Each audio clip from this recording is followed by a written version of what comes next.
Thursday recap of all things Bachelor Nation. I'm your host, Hayley Podschun, and welcome to my bed. I've got my co-host, Maisie, and guess what? We don't have a special guest. It's just you and me recapping Wednesday night's episode. Can you believe they threw at us a Wednesday episode instead of a Monday, Tuesday? I don't know about you, but I was not a fan of it. Let's get started. So we are now in Chile. Thank God Peter has got his stitches removed. I'll be needing stitches. We were all really worried about it. Peter shows up at this girl's cocktail hour, which what were they drinking? It looked like an eggnog margarita. Hannah Ann gets a one-on-one date, and my Kenna's face.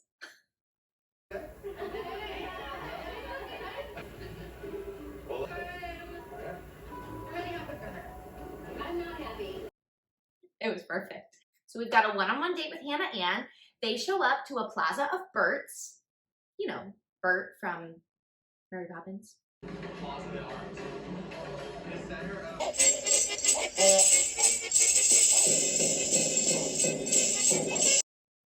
What, you didn't think that was a plaza full of Berts? Okay, that's just me. They walk around the city of Chile. As soon as they went to go get that coffee, and there's an older couple standing nearby, I was like, good God.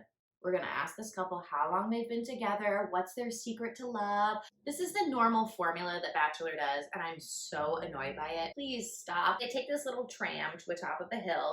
I was terrified that they were going to fall off of this hill where they were having this conversation up against a building. The camera was at an angle where I was like, I hope that cameraman is tethered to something. Open to committing to someone. I know that they're both in their 20s, but to me, it looked like Peter was her dad. So Peter brings out the big questions like, are you really ready for a relationship? What's been your dating history? And she's like, yeah, I was with someone for 3.5 years, but I've never been in love. I don't understand. How do you waste 3.5 years of your life with someone and you're not in love with them? I love when they kept in Peter walking by craft services. I love when they keep in the behind the scenes stuff. So he goes outside. He's like really having this deep moment with this big light shining on him. And Hannah Ann, I kind of love that she stood up and was like, I'm gonna go find him. It so made sense that Peter's mind instantly shifted when Hannah Ann came out to him. Before, he was very unsure of their relationship and of her. But the fact that she came outside when he was sad, it was like he had a breakthrough of like, oh my God, I love this woman. Okay, the group date. Did anyone else catch when Peter said, today I have a really special day planned, a fun day, something that's very near and dear to my heart. Soap opera acting? That's near and dear to your heart? Okay.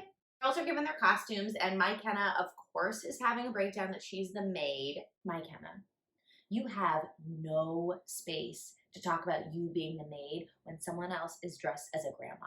You can also see that my Kenna has never used a broom in her entire life.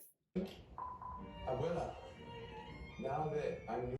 Like, haven't we all watched Cinderella at some point in our lives? Can't we see how a broom is supposed to be done if you've never used it? Peter was so serious. He was taking this scene work very seriously. And then Chris Harrison comes out in this mustache. I love me a Chris Harrison pop-out moment. It made me so happy. Group cocktail party. Why is Peter so into Kelsey? I don't see it. I think she's a little bit of a wet blanket. Just don't see their connection at all. Victoria P pulls Peter aside. They go and sit on a little tiny couch, and she chooses to sit on him. No, don't sit on someone when you want to have a serious conversation.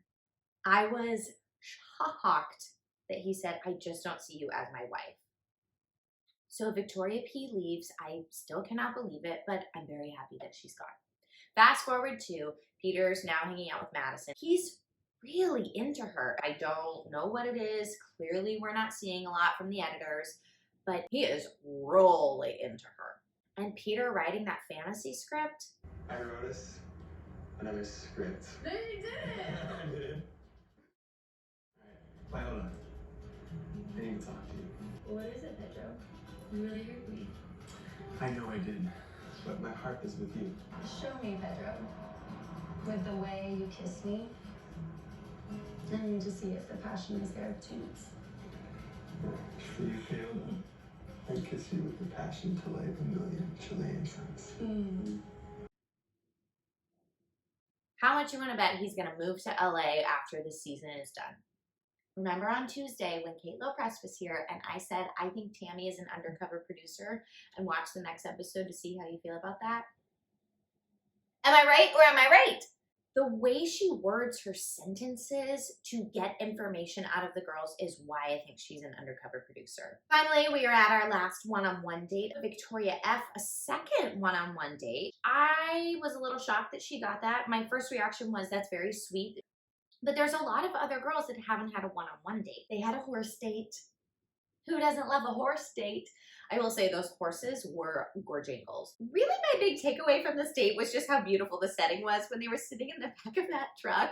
This huge green field. Maybe it's the Kansas girl in me, but I was like, this is beautiful. So fast forward to their dinner date. A quick continuity notice. Victoria F goes to sit down. She's got a big glass of seltzer. And then we pull back and we see that she's got half a glass of red wine and Peter's got a big old glass of red wine. I had no idea that she was having these doubts, and that absolutely terrifies me. I can't be all in. She does not want to be here. Just go home. Of course, Peter got all of the things that he wanted to hear out of her, and she got the rose at the end of the date. I mean, I'm not shocked. I wouldn't be surprised if she leaves on her own. And finally, what we've been waiting for all season, the dreaded 2-on-1. I felt like they didn't have any drama until about 5 hours before this happened, which is why the card said, please meet me before the cocktail hour. Tammy's edit of her becoming a villain is one of my most favorite things. When Tammy brought up that McKenna packed her bags early, obviously she did. They have to pack their bags before the date. I knew exactly what she was trying to do. And then Peter's reaction of like, she packed her bags? Yes, Peter, they have to pack their bags before each date. I was really hoping that he would just send both girls home. When McKenna finishes the 2-on-1 date, she comes back and Kelly goes, hey, kid. Hey, kid. Hey, guys. I loved it. Kelly is the mom of the group. I loved that. So we're at the rose ceremony, and why he didn't get rid of McKenna earlier, I will never understand. Clearly, we wanted more tears out of McKenna, but just get rid of her. Next week, we go to Peru. All in all, I feel like this season is a little boring. I like the girls that we are now left with. I don't think any of them are right for Peter, and I think Peter kind of knows that, even though he's trying to manipulate any of them into liking him. Thanks for tuning in. We do have a guest joining us on Tuesday. I'm so excited for you to find out who it is. Stay tuned, subscribe on YouTube. I've got a Facebook page now for the Broadway Bachelorette, so like that and tell all your friends. Bye, Bachelor Nation. I'll see you Tuesday.